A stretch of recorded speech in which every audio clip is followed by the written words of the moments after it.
ರಾಜ್ಯ ಸರ್ಕಾರ ಮತ್ತೊಂದು ವಿವಾದಕ್ಕೆ ಕೈ ಹಾಕ್ತಾ ಅನ್ನೋದು ತೀವ್ರ ಚರ್ಚೆಗೆ ಗ್ರಾಸವಾಗಿದೆ.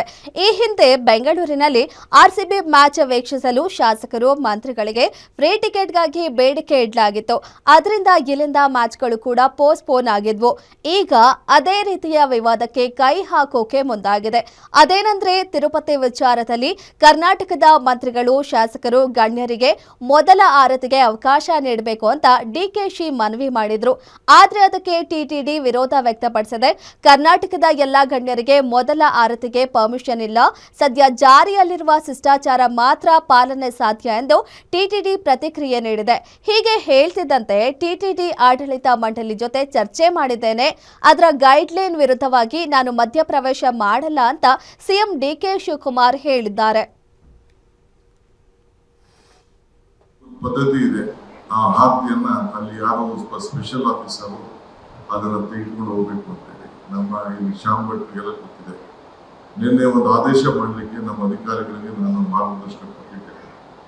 ಇನ್ನು ಮುಂದಿನ ದಿನದಲ್ಲಿ ಯಾವುದೇ ಒಬ್ಬ ರಾಜಪ್ರತಿನಿಧಿ, ಒಬ್ಬ ಮಂತ್ರಿ ಇರ್ಬೋದು, ಒಬ್ಬ ಶಾಸಕ ಇರ್ಬೋದು, ಒಬ್ಬ ಚೇರ್ಮನ್ ಇರ್ಬೋದು, ಒಬ್ಬ ಹಿರಿಯ ಅಧಿಕಾರಿ ಇರ್ಬೋದು, ಜಡ್ಜಸ್ ಇರ್ಬೋದು, ಯಾರೇ ಆಗಲಿ ಸರ್ಕಾರ ಪರವಾಗಿ ಯಾರು ಹೋಗಿರ್ತಾರೆ, ಯಾರು ರಿಜಿಸ್ಟರ್ ಇಟ್ಕೊಂಡಿರ್ತಾರೆ, ಯಾರು ಇಲ್ಲದೆ ಹೋದಂಥ ಸಂದರ್ಭದಲ್ಲಿ ಫಸ್ಟ್ ಪ್ರಿಫರೆನ್ಸು ನಮ್ಮ ರಾಜ್ಯದ ಪ್ರೋಟೋಕಾಲ್ ಪ್ರಕಾರ ಆ ಸರ್ಕಾರಿ ಆಸ್ತಿಯನ್ನ ಆ ರಾಜ್ಯದ ಪ್ರತಿನಿಧಿಗಳಾಗಿ ಸೇವ್ ಮಾಡಲಿಕ್ಕೆ ಒಂದು ಅವಕಾಶವನ್ನು ನಿರ್ಧಾರ ಮಾಡಬೇಕು. ಯಾವುದೇ ಶಾಸಕರು ತಿರುಪತಿ ದರ್ಶನಕ್ಕೆ ಹೋದಾಗ ನಮ್ಮ ರಾಜ್ಯದ ಪರವಾಗಿ ಆರತಿಗೆ ಕೊಡೋಕ್ಕೆ ಒಂದು ಅವಕಾಶ ಇದೆ. ಮೊದಲನೇ ಆರತಿ ನಮ್ಮದು.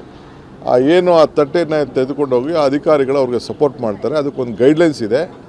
ಆ ಗೈಡ್ಲೈನ್ಸ್ನ ನಮ್ಮ ಪ್ರೋಟೋಕಾಲ್ ಪ್ರಕಾರ ನಾವು ಮಾಡ್ತೀವಿ.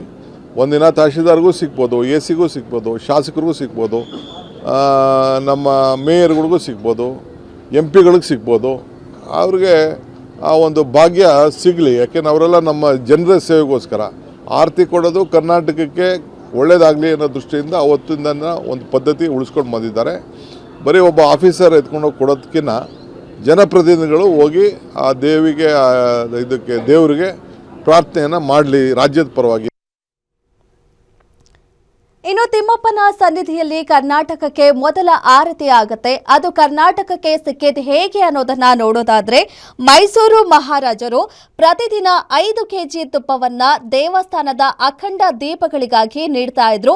ಆ ಹಿನ್ನೆಲೆಯಲ್ಲಿ ಕರ್ನಾಟಕಕ್ಕೆ ಮೊದಲ ಆರತಿ ಸಿಕ್ಕಿದೆ.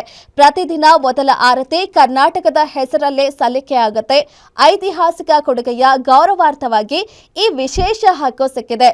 ತಿರುಪತಿ ತಿರುಮಲ ದೇವಸ್ಥಾನದಲ್ಲಿ ಕರ್ನಾಟಕದ ಆರತಿ ನಡೆಯುತ್ತೆ. ಸುಪ್ರಭಾತ ಸೇವೆ ನಂತರ ಕರ್ನಾಟಕದ ಹೆಸರಲ್ಲಿ ಮೊದಲ ಕರ್ಪೂರದ ಆರತಿ ನಡೆಯುತ್ತೆ. ಸಾಂಪ್ರದಾಯಿಕವಾಗಿ ಕರ್ನಾಟಕ ರಾಜ್ಯದ ಹೆಸರಿನಲ್ಲಿ ಈ ಆರತಿ ಸಲ್ಲಿಕೆ ಆಗುತ್ತೆ. ತಿರುಮಲ ದೇವಸ್ಥಾನದ ಅಭಿವೃದ್ಧಿಗೆ ಕರ್ನಾಟಕದ ರಾಜವಂಶಸ್ಥರು ಅಪಾರವಾದ ಕೊಡುಗೆಯನ್ನ ನೀಡಿದ್ದಾರೆ. ವಿಜಯನಗರ ಸಾಮ್ರಾಜ್ಯ, ಮೈಸೂರು ಸಂಸ್ಥಾನ ಸೇರಿ ಹಲವು ರಾಜವಂಶಗಳು ಕೊಡುಗೆಯನ್ನ ನೀಡಿದ್ದಾರೆ. ತಿರುಪತಿ ದೇಗುಲಕ್ಕೆ ಕರ್ನಾಟಕದ ದಾನಿಗಳು ಕೂಡ ಅಪಾರದ ಪ್ರಮಾಣದಲ್ಲಿ ಕೊಡುಗೆಯನ್ನ ನೀಡಿದ್ದಾರೆ. ವಿಜಯನಗರ ಸಾಮ್ರಾಜ್ಯದ ಕಾಲದಿಂದಲೂ ತಿಮ್ಮಪ್ಪನ ದೇವಸ್ಥಾನಕ್ಕೆ ಭೂಮಿಯನ್ನ ಕೂಡ ನೀಡಿದ್ದಾರೆ. ಅಪಾರ ಪ್ರಮಾಣದ ಚಿನ್ನಾಭರಣ, ರತ್ನಾಭರಣ, ಧನ ಸಹಾಯ ದಾನ ಕೂಡ ಮಾಡಿದ್ದಾರೆ. ತಿರುಮಲಕ್ಕೆ ಹಲವು ಬಾರಿ ಭೇಟಿ ನೀಡಿದ್ದಾರೆ ಸ್ವತಃ ಶ್ರೀಕೃಷ್ಣ ದೇವರಾಯರು. ಇದಕ್ಕೆ ಸಾಕ್ಷಿ ಎಂಬಂತೆ ತಿರುಮಲದಲ್ಲಿ ಶ್ರೀಕೃಷ್ಣ ದೇವರಾಯರ ಹಲವು ಕನ್ನಡದ ಶಾಸನಗಳು ಕೂಡ ಲಭ್ಯ ಆಗಿದೆ. ಮೈಸೂರು ಸಂಸ್ಥಾನದ ಅರಸರು ಶ್ರೀನಿವಾಸನಿಗೆ ಬೆಲೆ ಬಾಳುವ ಆಭರಣಗಳನ್ನು ಕೂಡ ಕಾಣಿಕೆಯಾಗಿ ನೀಡಿದ್ದಾರೆ. ರಾಜರು ಮತ್ತು ಭಕ್ತರು ನೀಡಿದ ಸುದೀರ್ಘ ಕೊಡುಗೆಗಳ ಗೌರವಾರ್ಥವಾಗಿ ತಿರುಪತಿ ತಿಮ್ಮಪ್ಪನ ಸನ್ನಿಧಿಯಲ್ಲಿ ಕರ್ನಾಟಕದ ಹೆಸರಿನಲ್ಲಿ ಮೊದಲ ಆರತಿ ನಡೆಯುತ್ತೆ.